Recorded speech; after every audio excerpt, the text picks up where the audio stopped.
Bonsoir, attention, il faut s'attendre à une nouvelle augmentation du nombre des défaillances d'entreprises en France cette année, après celle déjà de un petit peu plus de 1% en 2012, révélée ce matin par l'assureur crédit, la Coface. Alors, principale victime, ces ETI, vous savez, ces super PME qu'on aimerait voir en nombre et solides.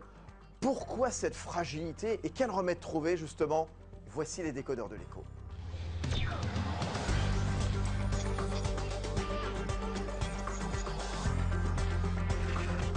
L'écho, c'est clair sur BFM Business. Fabrice Lundi reçoit les décodeurs de l'écho.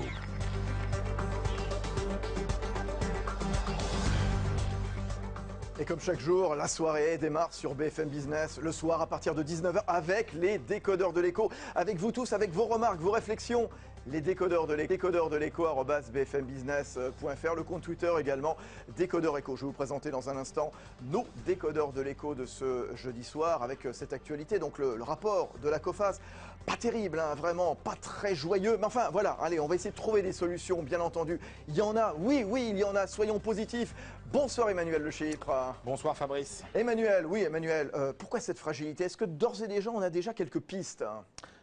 Oui, d'abord, la première certitude que l'on a, c'est que ces ETI sont le talon d'Achille de l'économie française. Quand on regarde un petit peu quelles sont les raisons de notre effondrement industriel depuis 10 ans, eh bien, il n'y a aucune raison qui, prise une par une, n'est convaincante pour expliquer à elle seule cet effondrement. Les coûts salariaux, le code du travail, les conditions d'investissement, etc. Non. En fait, le véritable problème de l'économie française, c'est qu'il nous manque ces 15 000 entreprises de 300 à 500 personnes, qui nous feraient un demi-point de croissance en plus chaque année, qui nous feraient 3 à 4 millions d'emplois supplémentaires, qui nous ferait cette puissance d'innovation et d'exportation qui nous manque aujourd'hui. Donc, c'est la priorité absolue, c'est d'encourager ces entreprises à se développer. Ça veut dire permettre surtout aux PME de devenir des entreprises plus grandes, donc de leur permettre de grandir. C'est comme ça qu'on redressera l'industrie française. Les décodeurs de l'écho. Sur BFM Business, l'écho, c'est clair. Allez, on va essayer de trouver des solutions pour redresser l'économie française qui en a bien besoin. On a encore vu les chiffres de l'INSEE publiés ce matin pour le 4e trimestre et puis bon, des prévisions toujours aussi mitigées pour l'année 2013. On est ce soir avec Yves Zlotowski, économiste en chef de la Coface, qui a co-rédigé donc cette enquête à la une de l'actualité aujourd'hui sur les défaillances d'entreprises. Témoignage des chefs d'entreprise avec Guy Mamou-Mani, à la fois coprésident du groupe Open, la SS2I, et puis président du Syntec Numérique. On a Ben Aouda Abdeldaïm, bien sûr, notre doc comme tous les soirs, et puis Stéphane Cohen, vice-président de l'Ordre des experts comptables. On va les retrouver évidemment dans un instant, mais je voudrais qu'on revienne quand même sur les grandes lignes de cette enquête de l'assureur crédit, la Coface, sur les défaillances d'entreprises en France. Pas terrible, hein. Voilà ce que nous dit Jean-Baptiste Huet. Les défaillances d'entreprises, c'est-à-dire les entreprises qui ne sont plus en mesure de payer leurs fournisseurs, d'honorer leurs factures, sont en hausse d'un peu plus de 1% par rapport à l'année dernière. 2/3 de ces défaillances sont observées dans le secteur de la construction et des services. C'est d'ailleurs le secteur de la construction qui est le plus touché. Presque 20 000 cas sont recensés, une augmentation d'1,5% par rapport à l'année dernière. Des chiffres qui trouvent une résonance avec ceux de la Fédération des promoteurs immobiliers, parus aujourd'hui. Les ventes au détail chutent de 28% par rapport à 2012. Plus bas niveau depuis 16 ans. Les raisons sont multiples, durcissement des critères d'octroi de crédit, réduction d'avantages fiscaux, prix des terrains, normes de construction, mais aussi plus simplement le moral. François Payel, président de la Fédération des promoteurs immobiliers. Pour acheter un logement, il faut être dans une atmosphère et dans un climat économique plutôt positif ou favorable. Et le climat un peu anxiogène que nous connaissons aujourd'hui n'est pas un facteur favorable à l'acquisition de logements. À la Fédération des promoteurs constructeurs, on observe déjà les effets de la conjoncture. Alors clairement, depuis le deuxième semestre 2012, les adhérents de la fédération, qui compte 17 chambres régionales, nous signalent de plus en plus d'inquiétudes, de difficultés, voire de dépôt de bilan et d'arrêt de chantier par les entreprises. Un combat pour 2013, tout faire pour ne pas descendre plus bas que l'année dernière. Une mission loin d'être gagnée, à en croire François Payel. Voilà, c'est loin d'être gagné, mais je suis sûr que là, au bout d'une heure de cette émission des décodeurs de l'écho, donc sur BFM Business, on va peut-être quand même réussir à esquisser quelques pistes. C'est aussi le principe comme ça sur BFM Business, c'est d'être un tout petit peu optimiste quand même, malgré tout. Bon, on a écouté le reportage de Jean-Baptiste Huet. Yves Zlotowski, vous êtes économiste en chef de la COFAS. C'est vous qui avez co-rédigé donc, ce rapport annuel sur les défaillances d'entreprises en France. Il n'y a pas vraiment une seule bonne nouvelle quand on vous lit, puisque vous faites la distinction dans les boîtes entre les secteurs risqués, les secteurs dont les risques se détériorent et les secteurs relativement épargnés. C'est super, ça donne pas envie de sourire tout ça. Non, mais on pourra trouver quand même quelques solutions ensuite. Mais c'est vrai que ce qu'on constate en gros, c'est qu'on est depuis quelques années maintenant, depuis 3 ans, fixé à un nombre de défaillances très élevé, en gros 60 000 par an. Il faut savoir qu'on était à 45 000 avant crise. Et on n'arrive pas à redescendre, c'est-à-dire même indépendamment de la reprise ou des mauvais chiffres de croissance actuellement, on a vraiment une fragilité micro qui devient très inquiétante en France. Oui. Et un palier pour l'instant, on n'arrive pas donc, à redescendre non, on n'arrive pas ces fameuses 45 000 voilà. D'avant la crise. Absolument, on n'arrive pas à descendre et en plus avec un contexte macro qui se détériore. Donc là, effectivement, on ne risque pas de descendre l'année prochaine. Ouais, 60 000 défaillances l'an dernier, 62 000 attendus cette année 2013. Oui, Manu. Non, mais juste pour rappeler le contexte, c'est les heures les plus noires de l'économie française depuis la Deuxième Guerre mondiale. Si vous regardez, par exemple, par rapport au début de l'année, à la fin d'année 2007, donc on se place avant le début de la crise en 2008, et que vous comparez avec les deux seules récessions que nous avons connues depuis la Deuxième Guerre mondiale, celle de 1974 et celle de 1993, 5 ans après le creux de la récession de 1974, on avait déjà regagné 15 points de PIB. Après la récession de 1993, on avait déjà regagné 6 points de PIB. Là, on est presque à 1 point en dessous du niveau de PIB de 2007. Donc c'est du jamais vu, avec un effondrement particulier de l'investissement qui montre que pendant cette crise, on a détruit du potentiel de production et on a détruit une partie de notre capacité de croissance pour les années futures. Ah ouais, et dans ce contexte, Guy Mamou-Mani, donc, quel est l'état d'esprit des chefs d'entreprise? Survivre un peu, c'est ça? C'est leur pensée quotidienne? Moi, je crois qu'il n'y a pas vraiment de surprise.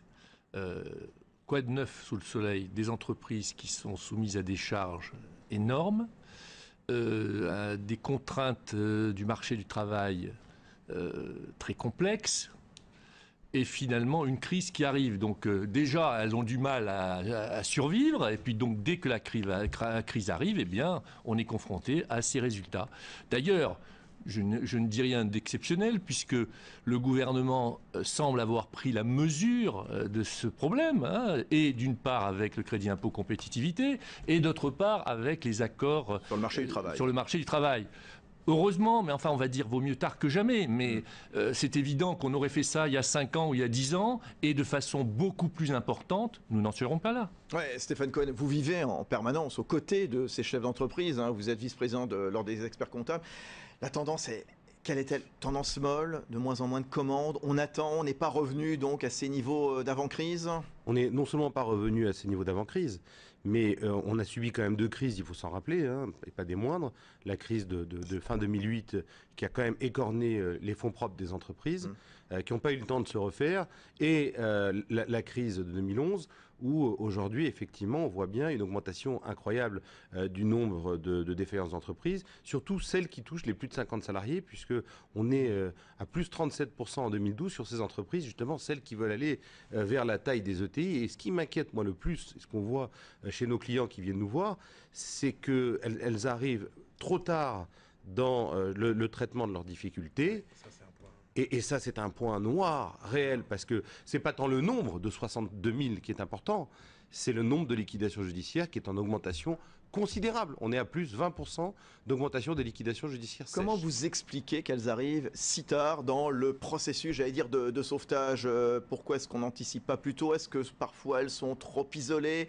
Elles ne se parlent pas entre elles? Qu'est-ce qui se passe exactement? Comment vous identifiez ça? D'abord, c'est pas facile. Le propre d'un chef d'entreprise, c'est de se dire tous les jours, demain ira mieux. Donc il y a souvent ce déni de réalité, hein, on le voit. Ah, c'est l'optimisme. C'est l'optimisme du chef d'entreprise. Heureusement d'ailleurs, bien sûr. C'est ça, et effectivement, c'est le premier problème. Le deuxième problème, c'est que je crois qu'on a traité en 2008 une partie des difficultés par la prévention, des difficultés avec un certain nombre de préventions, de mandats ad hoc, conciliation pour échelonner de la dette, notamment ces entreprises de croissance qui avaient fait notamment appel à des fonds d'investissement dans le cadre de LBO. Et finalement, on n'a pas appliqué les vraies mesures qu'on aurait dû appliquer, le vrai traitement de cheval pour, je dirais, les remettre en situation pérenne de restructuration. Emmanuel Lechéprun. Il y a plusieurs problèmes. Il y a un problème qui est spécifique à la sociologie du chef d'entreprise en France. Il ne faut pas se voiler la face. Je veux dire, vous avez en France une proportion plus importante de chefs d'entreprise qui sont des gens qui ont monté leur boîte parce qu'ils n'avaient pas d'emploi ailleurs. Donc vous avez une qualification du chef d'entreprise en France dans les PME à la base qui est inférieure à ce qu'elle est dans la moyenne des pays européens. Les salariés, même chose. Si vous prenez par exemple un bon indicateur qui est le taux d'acclimatation aux nouvelles technologies, on voit que ce taux de capacité à maîtriser les nouvelles technologies est 30% inférieur dans les PME françaises à ce qu'il est dans les PME européennes. Quand vous ajoutez à ça les difficultés de financement, les problèmes réglementaires, etc., sur lesquels on ne reviendra pas, de complexité de gérer, qui font que vous avez en plus, avec ces problèmes financiers, une fragilité financière chronique des entreprises françaises, vous comprenez que le problème, c'est qu'effectivement, ils arrivent souvent trop tard pour pouvoir être sauvés, alors qu'il y a plein de boîtes qui sans doute pourraient être sauvées si les patrons appelaient au secours à temps. Il faut le dire aux patrons de PME, n'hésitez pas à appeler au secours le plus vite possible quand vous sentez que ça va mal. Oui, c'est exactement ça. J'avais un message sur le compte Twitter qui disait voilà, il faut vraiment poser la question de la formation, de la qualité de gestionnaire, l'accompagnement des patrons. Guy Mamouani et Yves Zlotowski. Alors, un mot. On a parlé tout à l'heure des ETI, et justement, en général, ce sont plutôt des patrons qui ont déjà fait leurs preuves pour arriver à cette taille-là. Je voudrais insister sur un point sur lequel on n'a pas évoqué, qui est celui du financement. Le financement. On n'a pas parlé des banques. Où sont-elles depuis 4 ans? C'est justement ça, si vous voulez. Les ETI, pour se développer, avaient à l'époque la bourse, par exemple. Bon, ça s'est fermé depuis plusieurs années. Les banques. Bon, on peut dire ce qu'on veut, mais elles ont quand même... Elles peuvent dire ce qu'elles veulent, mais elles ont quand même sacrément verrouillé le crédit, pour des raisons de sécurité peut-être, peut-être ça peut être légitime, mais il n'en reste pas moins que c'est de plus en plus difficile d'avoir du crédit. Donc, au bout du compte, une fois qu'on a dit tout ce que nous avons dit, si en plus, vous n'avez plus la ressource du financement de certaines crises, d'un certain BFR, eh bien, vous êtes confronté à cette réalité. Yves Zlotowski de la COFAS, pas forcément d'accord avec Guy Mamouani sur le fait que les banques font défaut, ne sont pas toujours au rendez-vous?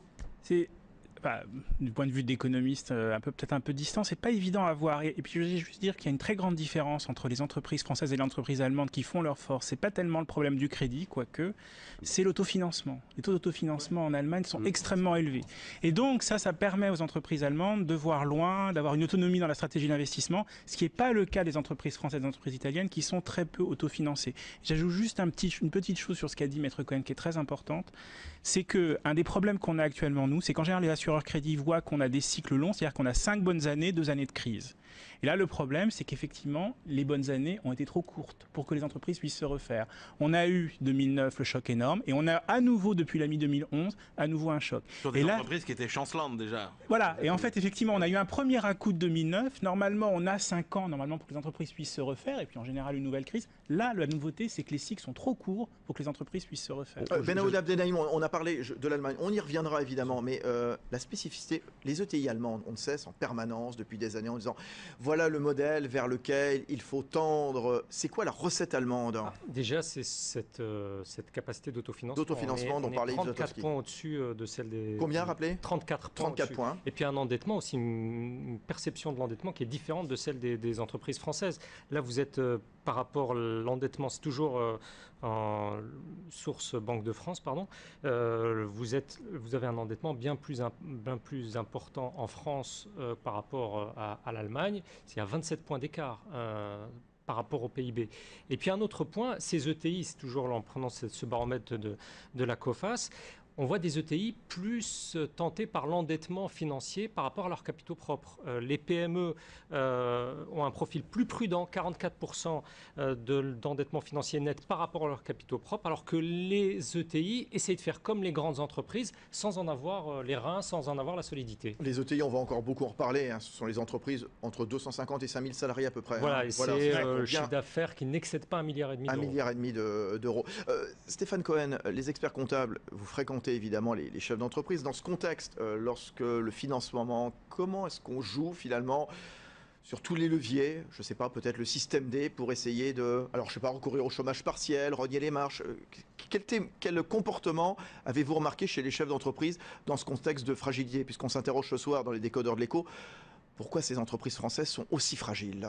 Alors, juste pour en revenir avant sur le sujet du passage à l'ETI, il y a un problème culturel du chef d'entreprise français, c'est par rapport au chef d'entreprise allemand sur les fonds propres. C'est que d'abord, effectivement, la fiscalité est intéressante en Allemagne pour capitaliser des résultats, alors qu'en France, on avait une grande, je dirais, attraction des chefs d'entreprise pour la distribution de dividendes. Donc on a quand même vidé les fonds propres et donc on veut faire supporter aux banquiers le rôle d'actionnaire.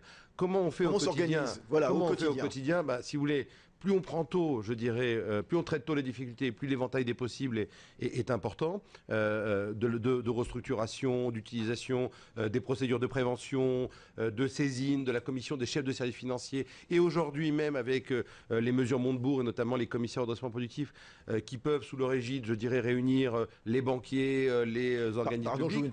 C'est utile, ça, c'est super préfet de réindustrialisation ou pas? Ça dépend des départements, mais sur certains dossiers, on l'a utilisé, et effectivement, c'est utile. Ils ont la possibilité de réunir autour d'une même table le patron de la Banque de France, les banquiers, les organismes publics, notamment la commission des chefs de services financiers, et puis les actionnaires, pour trouver. Ce sont des mini-scieries, quoi. Le scierie était utile, ce sont des mini-scieries. Le scierie, c'était le comité interministériel de réindustrialisation.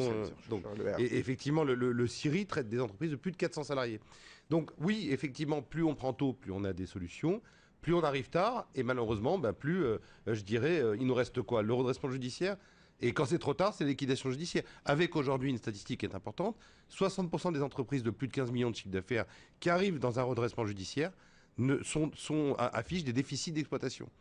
Donc c'est-à-dire que pour les restructurer, c'est quasiment impossible. Est-ce que c'est pas l'occasion parfois de repenser les métiers finalement, d'un mal peut naître un bien? On se remet en question finalement. Guy Mamoumani. Écoutez, on devrait d'ailleurs, à écouter M.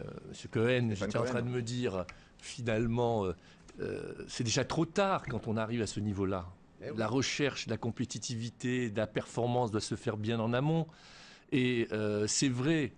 Bon, vous m'excuserez de revenir encore sur mon tropisme numérique, mais tous les outils de compétitivité au travers du numérique, de la robotique, au travers de l'ouverture vers de nouveaux marchés, tout ça, en effet, en France, ne sont pas utilisés. Je vous rappelle que 50% des PME n'ont pas de site web en France. Donc, alors, si vous vous souvenez, quand on s'était penché sur le dossier Le Jabi, alors on a sauvé, bien sûr, ces 70 dames avec grand plaisir, et tant mieux.